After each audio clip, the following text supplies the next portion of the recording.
آنے والا وقت خیر کا نہیں ہے، خیر کا نہیں ہے بھائی، آنے والا وقت خیر کا نہیں ہے۔ بصارت کی نظر رکھنے والے وہ سامنے تک دیکھ رہے ہیں، لیکن کچھ کو اللہ نے بصیرت کی نگاہ دے رکھی ہے جو بہت دور تک دیکھتے ہیں، بہت دور تک دیکھتے ہیں، انہیں اس بار بھی کچھ نظر آ رہا ہوتا ہے اور وہ اس بار کو دیکھ کر کچھ کہہ رہے ہوتے ہیں۔ بصیرت کی نگاہ رکھنے والے اس ریاست اور ملک کے مستقبل کے حوالے سے پریشان ہیں، پریشان ہیں، نہ معلوم آنے والا مستقبل میرا اور آپ کا کیسا بنے گا۔ یہ منظر جو ہمارے یہاں کوئی خاص اہمیت نہیں رکھتا،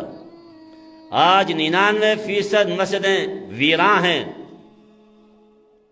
اور جب اللہ کے گھر اللہ کے بندے ویران کریں گے، اللہ ان کے گھروں کو آباد کرے نہیں ہوگا۔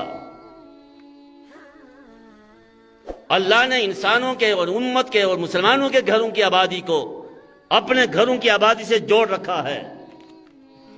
یہ آزادی کے ساتھ، آرام کے ساتھ اپنے بستروں پر لیٹنے والے اور اللہ کے گھر میں نہ آنے والے یہ بھول جائیں کہ انہیں یہ بستر لگیں گے، یہ کانٹے بن کر چبھیں گے، یہ کانٹے بنیں گے، یہ سانپ بنیں گے،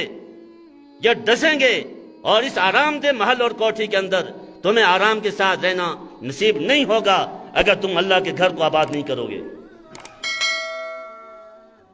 آج 99% مسجدیں خالی ہیں، آج اس ملک اور ریاست میں وہ مسجدیں بھی ہیں کہ جن کے دروازے جب کھولے جاتے ہیں تو اندر کتیوں نے بچے دیے ہوئے ہوتے ہیں، اندر جانوروں نے اور اندر پرندوں نے اپنے گھونسلے بنائے ہوئے ہوتے ہیں۔ کیا اللہ کے گھر کی یہ ویرانی کیا تمہارے گھروں کی آبادی کی بنیاد بنے گی؟ مسجد کے پڑوس میں رہ کر، مسجد کی دیوار کے ساتھ دیوار ہو کر مسلمان کہلانے والا اللہ کے گھر کو جب یوں نظر انداز کرے گا تو کیا اللہ اس ملک میں اور اس معاشرے میں ان کو اپنے گھروں کے اندر امن و سکون و سلامتی کے ساتھ میٹھی نیند سونے دے گا؟ پڑھو تاریخ کی ورگردانی کرو، تمہیں تاریخ پکار کر کہہ رہی ہے ملکوں کے ملک مٹے ہیں، ان کی آزادیاں غلاموں کی زنجیروں سے جکڑی گئی ہیں، ان کا ایمان ان کی نسلوں تک کے لیے ختم کر دیا گیا۔ 800 سال تک جن ملکوں کی گلی کوچوں میں دین کا اور توحید کا علم لہراتا رہا، آج وہاں مسلمان نام کا شخص ڈھونڈنے سے بھی نہیں ملتا۔ ہم کس بات کی مولیاں کی کس پر ہم اترا کر اور سوچ کر بیٹھے ہوئے ہیں کہ ہم اللہ کے دین کو یوں تھوکیں، اس کے دین کو یوں پاؤں تلے کچلیں، اس کے دین کے ماننے والوں کے ساتھ بے حرمتی کا ارتکاب کریں، اور ہم یہ سمجھیں کہ ہم عزت اور احترام کے ساتھ اس روئے زمین پر اللہ کی دھرتی پر باغی ہونے کے باوجود بھی ہم امن کے ساتھ رہیں گے؟ یہ میرے رب کی فطرت نہیں ہے، یہ اس کا قانون نہیں ہے، اس کا قانون قدرت، اس کا قانون الہی و قانون فطرت یہ ہے۔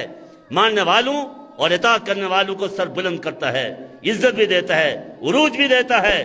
اور بغاوت کرنے والوں کو بہت کچھ بڑے سے بڑا ہونے کے باوجود وہ زمین میں ملاتا ہے ان کو۔ فرعون، حامان، شداد اور فلاں ان سب کی کہانیاں اور قصے قرآن میں اس لیے بیان کی ہیں، بڑی طاقتور قوم تھی، فلاں دیکھو بڑی طاقتور قوم تھی، وہ قومیں جو طاقت کے نشے میں طاقت میں اتنی مضبوط ہوتی تھیں کہ کھجور کے تنے، لمبے کھجور، سینکڑوں فٹ لمبے کھجور، اس کی چوٹی کو یوں پکڑ کر کھینچتے تھے، جڑوں سمیت وہ کھیٹ دیتے تھے۔ جی ہاں،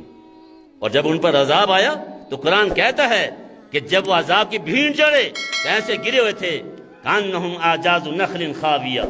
جیسے کھجوروں کے تنے پڑے ہوئے ہیں، اتنے بہادر اور مضبوط کہ انہیں بسنے کے لیے یہ چھوٹے چھوٹے مکان نہیں، چٹانیں کھودتے تھے، چٹانوں کے اندر قریش کا اپنے محل بناتے تھے اور وہاں بسیرا کرتے تھے۔ لیکن جب اللہ نے عذاب کا کوڑا برسایا اور ان کو بغاوت کی سزا دینا چاہیے تو وہ چٹانوں کے اندر کے ان کے محل ان کے لیے قلعے نہ بن سکے، اللہ نے پہلے ہوا کو بھیجا اور ہوا کے ساتھ اندر سے ان کو باہر نکالا، اور پھر ہواؤں پہ فضا میں اچھال کر ان کے سروں کو ٹکرا کر ان کے بھیجے نکال کر نیچے برسایا، نیچے پھینک کر پھر اوپر سے بارش پتھروں کی برسائی ہے۔ قرآن پکار پکار کر ایسے باغیوں کو جو مسلمان ہو کر بھی اللہ کے دین کو یوں نظر انداز کرتے ہیں انہیں کہہ رہا ہے۔ اور جو اعمال ان قوموں نے اللہ کی دھرتی پر کیے تھے، آج یہ مسلمان کہلانے والا طبقہ یہ سارے وہ اعمال کا مرتکب ہو رہے ہیں۔ بلکہ ان قوموں میں تو شکلیں بدلی، رات کو انسانوں کی شکل میں سوئے اور صبح ہوئی تو وہ بندر اور خنزیر بنے ہوئے تھے۔ بوڑھے سارے خنزیر بنے ہوئے ہیں اور جوان سارے بندر بنے ہوئے ہیں۔ عقل سالم ہے، پہچان رہا ہے بوڑھا کہ یہ نوجوان میرا بیٹا ہے، یہ بوڑھی میری بیوی ہے۔ نوجوان جانتا ہے کہ میرا بوڑھا باپ ہے، شکل اس کی بگڑی ہوئی ہے، وہ خنزیر بنا ہوا ہے، یہ بندر بنا ہوا ہے، اور ایک دوسرے کو دیکھ دیکھ کر آنسو بہاتے بہاتے 3 دن تک آنسو بہا کر مر گئے۔ اللہ نے قرآن کے اندر اس کا تذکرہ ہمارے لیے کیا ہے۔ دعا تو یہ کرو اس مہربان نبی نے اپنے مقدس آنسو بہا کر ہمیں اجتماعی طور پر ایسی شکلیں مسخ ہونے سے تو بچایا ہے، لیکن نبی علیہ السلام نے فرمایا تھا میری قوم پر اجتماعی طور پر یہ مسخ کا عذاب نہیں آئے گا، لیکن انفرادی طور پر آ سکتا ہے۔ وہ کام کرنے والے جن کی بنیاد پر ان کی شکلیں مسخ ہوئیں، آج انفرادی طور پر اگر وہ کام کر رہے ہیں، ہو سکتا ہے کہ رات کو سوئیں تو انسان کی شکل میں اور صبح اٹھیں تو خنزیر اور بندر بنے ہوئے ہوں۔ قرآن پڑھیں۔ قرآن صرف مردوں کو بخشنے کے لیے نہیں آیا، مردے بھی اسے بخشے جاتے ہیں، ایصال ثواب حق ہے، لیکن قرآن اس لیے نہیں آیا کہ مردوں کو صرف بخشا جائے اور قرآن اس دن اٹھایا جائے جس دن ماں فوت ہوئی ہے، جس دن باپ فوت ہوا ہے، جس دن بیٹا رخصت ہوا ہے۔ اس کے علاوہ یہ قرآن ہماری الماریوں کی زینت برکت کے طور پر ہے، یہ پڑھنے کے لیے ہے، سمجھنے کے لیے ہے، عمل کے لیے۔